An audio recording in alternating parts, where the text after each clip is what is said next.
ها انت خويا الياجوره كتشدها كطلي لها الزنافر كتحطها، كطلع على الوتر وانت خاي تعلمت تحط الياجور. يعني ساهله، ماشي انك غادي تطلب منك انك تصنع شي حاجه لي عجيبه ولا شي حاجه لي واعره.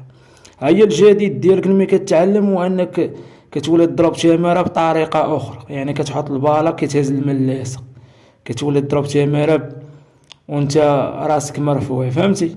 هادشي علاش خاصك تتعلم. الا كنتي مازال كتخدم في التماره خاصك تتعلم. الا كنتي باغي تبعد منها هذاك كلام اخر، ولكن الا كنتي شاداك تماره كتضرب تماره كتضرب تماره، اللهم تعلم اخاي كيفاش تحط الياجور وكيفاش تضرب الكوفراج وكيفاش تضرب المرطوب.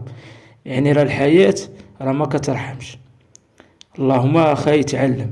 الا كنتي قادر انك دير التجاره ولا انك دير الهجره لشي بلاد لانك غتجبد منها الصالير مزيان، هذيك احسن.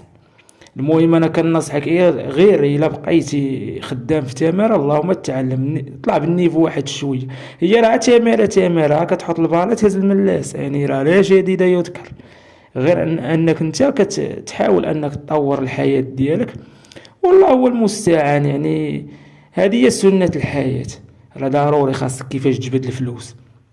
يعني خاصك تستسلم استسلام لا، ما تحطش السلاح.